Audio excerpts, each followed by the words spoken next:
Hey guys, welcome to another episode. If you've had any trouble digesting all of the run it back information, I've got your back today. We're also going to talk about hidden gems in the archive set, collector score, market movers, who's the best to get, and much, much more. Let's get straight into it.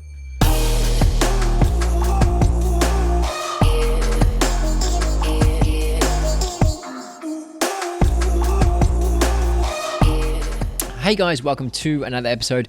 If you've been slightly overwhelmed with information and the amount of players that just dropped in regards to the run it back and the archive set, I will hopefully have your back today because there's a lot to get through and simplify to make this slightly easier for you. So let's break it down. First of all, there was a stress test today, which was stress testing one queue to different packs. So there was 1,000 in the first queue today, and then there was 4,000 in the secondary queue. And what they were trying to test, again, was what's going to happen in the general queue. So there's three queues coming up for the run it back drop. There's priority queue 1, priority queue 2, and general queue. The general queue will convert from the last amount of run it back packs into the archive packs. So that same queue will handle both of those packs. But in order to get the archive pack, you have to join the general queue. And if you don't want the run it back pack and you got in line and you're in that position, don't buy it. I'm not sure I'd recommend exiting the queue and rejoining the queue, or joining the queue at 1 minute past the hour of the time of the pack drop, because then you might just fall outside of the 90,000, and there's more than 90,000 people in that queue. So that's why the stress test happened today. That's what they were testing, 2 packs, 1 queue. So that's what's going to happen in the general queue. But we got this blog which dropped, and there's a lot to get through. And I actually found it a lot easier to read when I pasted it into a Word document with a white background as opposed to the black background, and you could see which is bold, which is not, and go through it. But anyway, let's break it down really quickly, as simply as we can. Also, with the 50 moments, I'm going to play them while I'm answering questions and going through some other rhetoric.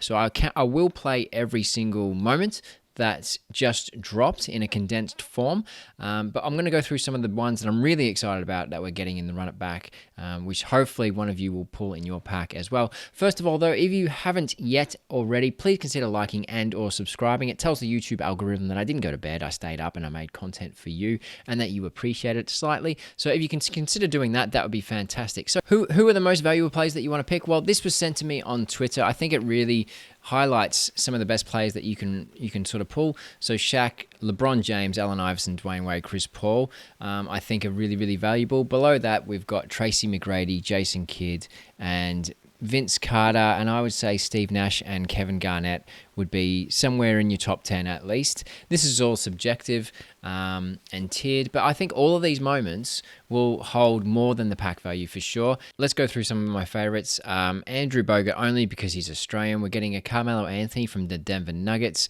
Billups is pretty cool. Chris Bosh vintage. Chris Paul rookie. I think that'll be quite valuable. Dwayne Wade, of course, is going to be rather epic. Kevin Garnett, which is in a really insane block. One view, you really see how high he gets. LeBron James, the first ever Cavs moment. Sweet Lou. Paul Pierce, Celtics debut, is in this one. Ray Allen will be the first, along with Rashard Lewis, the first Sonics moment in NBA Top Shot. That will fall under the team set for Oklahoma City, just like the Charlotte Hornets were the Charlotte Bobcats. That's the same franchise. So when we're starting to think about collector score, this is what we're talking about there. So Seattle will go to Oklahoma City, and the Charlotte Bobcats will go to the Charlotte Hornets, and the New Orleans Pelicans will actually be the New Orleans Hornets. There we go. If you blacked out there, sorry. Shaquille O'Neal obviously is going to be a really big moment. Steve Nash, the MVP of the year. Tim Duncan, Tony Parker, Tracy McGrady, and an insane dunk on Alonzo Mourning by Vince Carter. So there's a lot of really, really cool moments to look forward to in this set. So we've also got a breakdown of the archive set drop 1 player list, but we haven't had the moment reveals yet. So there are 90,000 packs in the archive set. All of these moments have an edition size between 10 and 20,000, somewhere in there. And then it got a little bit hard to read. Again, I pasted it in a separate document. The players in bold will also be in the rare run it back drop set. So there's some pretty cool names in the archive set that aren't in the run it back set. So you've got Al Harrington, Alonzo Mourning, Ben Gordon, Bonzi Wells, Boris Diaw had a good season that year, Damian Lillard. We've also got Kyle Korver, Manu Ginobili, Richard Jefferson, Robert Horry, and Zach Randolph, amongst others, in the archive set. Some players will have a run it back moment coming out in Thursday's drop, which don't have an archive set moment straight away. Those are Dirk, Kidd, Josh Smith, Lou Will, Ray Allen, Shaquille, Marbury, Tim Duncan, McGrady, and Carter. They will get an archive moment in drop number 2. There are also 4 players who will have a moment in the 2006 Run It Back pack drop, and will also have a fandom moment from the 2006 as well. So they are Iverson, Bosch, Nash, and Parker. So they sound like challenge rewards, because that's what the fandom moment tier tends to be, rewards. Overall, that means 3 players will be spread across 3 tiers: common, fandom, and rare. They are Dwayne Wade, Shaquille O'Neal, and Vince Carter. And they are 3 of at least the top 10 in this whole drop that are really, really valuable and going to be really, really sought after. If you pull them, you'll have a smile on your face for sure.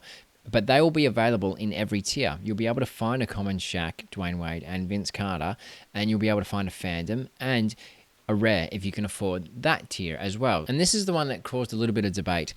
In additional notes, no player that was featured in the 2013-2014 Run It Back will have an archive set moment from the 2013-2014 season until 2026 at the earliest. Stay with me.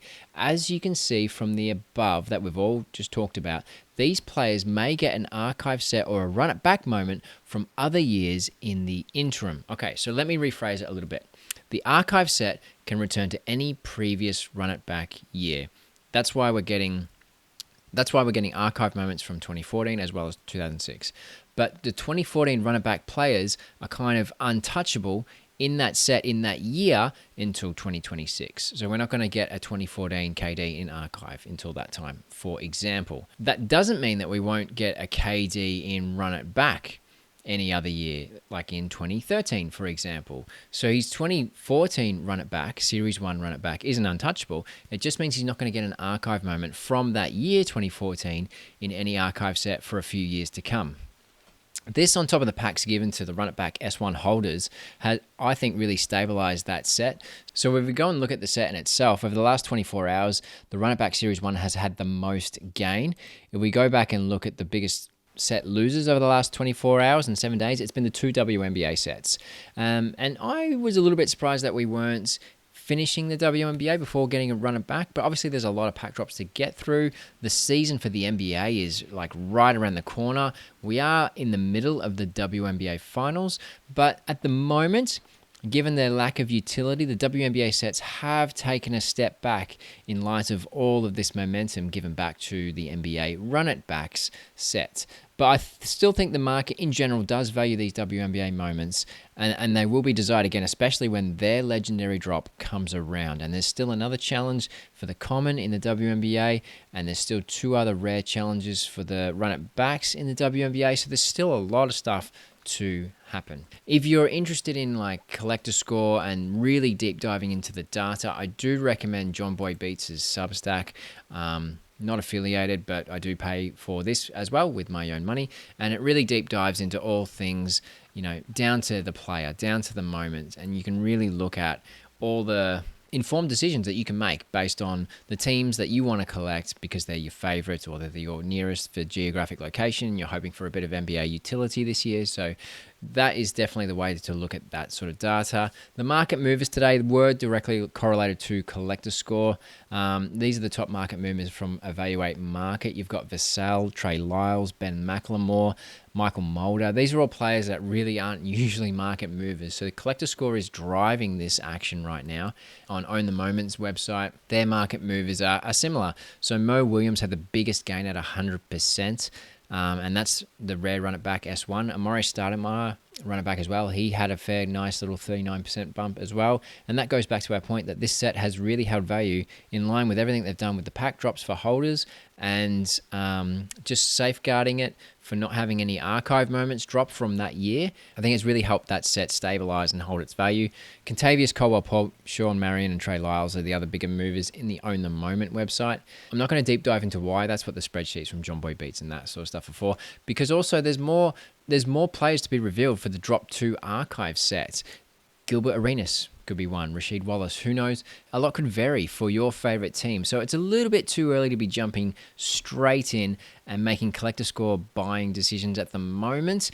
But like I said, if you follow John Boy Beats, and Top Shot Talk's really good at diving into those spreadsheets as well, they will have you covered for a lot of things collector score. But I just think we need to know a little bit more before I'm willing to tell you to make collector score buying and selling decisions. Steve Veerman also posted this spreadsheet, and he was basically saying yes or no if all these moments that were in this run it back set and archive set have solved the collector score bottleneck issue. There's a lot of no's in here. For example, Andrew Bogut, my Golden State Warriors, he's going to be fairly untouchable for a while for that complete team set because that bottleneck hasn't been solved. And there's various others here. So Steve Veerman's a good follower on Twitter.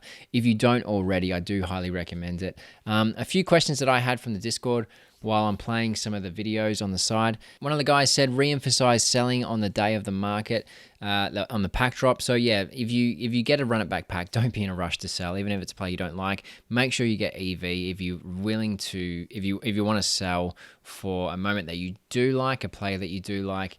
But likely, I see it every single pack drop, people sell too early, and then the price rises, or they sell. Very rarely do they sell too early and the price then sort of drops and dives from there. But there's usually a wave. Wait for it to stabilize and at least get your fair market value. Selling in the first couple of hours is a bit of a gamble. It's gambling, so you'll be taking a risk there. Whereas you will get your market value on your pack if you just wait. As for buying, sometimes, yes, you can get some bargains. But again, you might be buying the high or you might be buying the low. It's really hard to tell in the first couple of hours. And you've really got to be onto it and be able to spend time watching it, which is hard for a lot of people to do because some people are at work, some people have families. So just bear all that in mind. Don't be in a rush to sell, especially when you get your pack. For players with both a rare and an archive in this drop, do you see the rares being somewhat cheaper in comparison because they will gravitate towards the archive moment and the cheaper moment to complete the team set? Yeah, probably. If the sole purpose is to complete the team set, rare buyers will buy rare, and common affordability people will go for those ones. So yeah, especially if you're just completing for collector score reasons, they'll go straight for the cheapest moment. Who's going to be the most valuable? Well, I have to say LeBron James, until proven otherwise. He's the king of Top Shot in terms of market cap. Until I'm proved it wrong, but even by Shaq or D-Wade or Allen Iverson, until someone proves me wrong, LeBron James, I think, will be the most valuable moment that you can pull in this pack.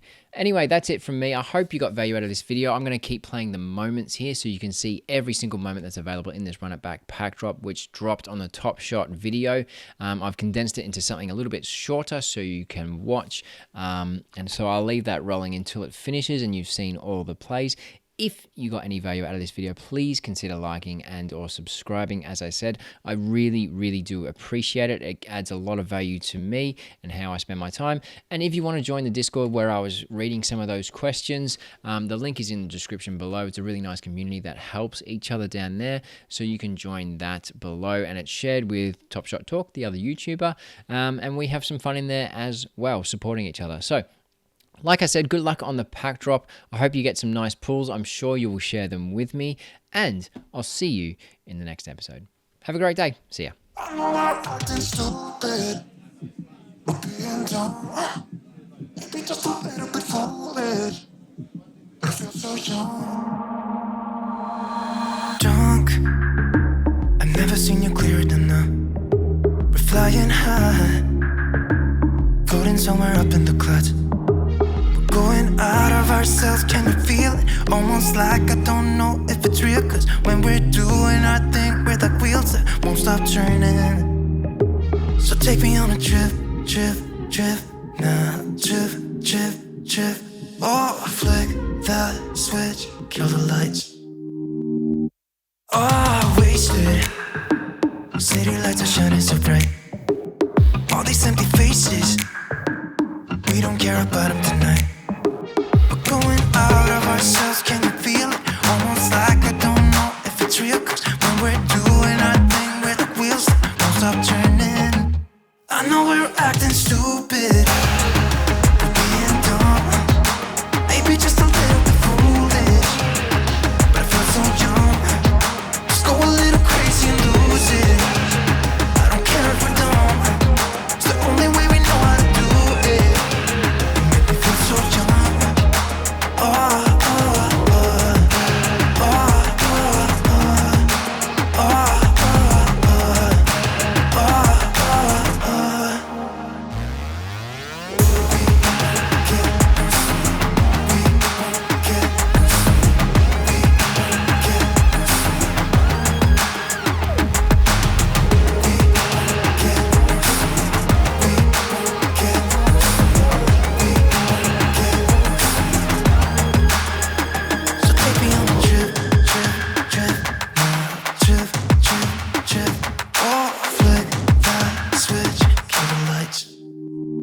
I know we're acting stupid, we're being dumb, maybe just a little bit foolish, but I feel so young.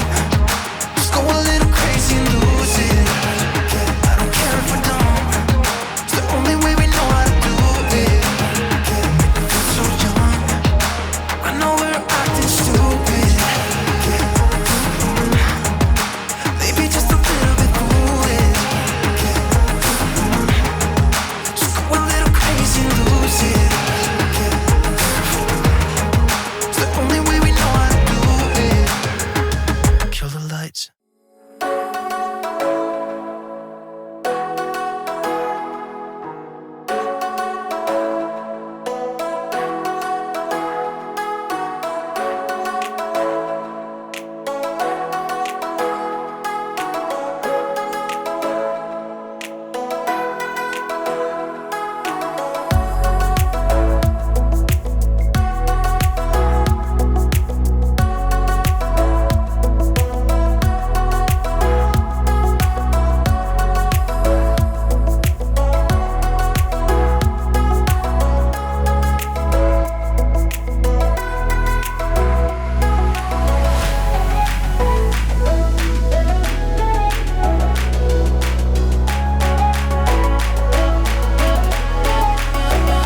already packing.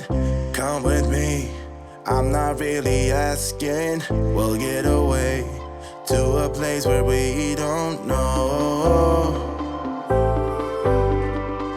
About to see the world in action, what we can be. Life with no distractions, we'll get away. This is what we waited for.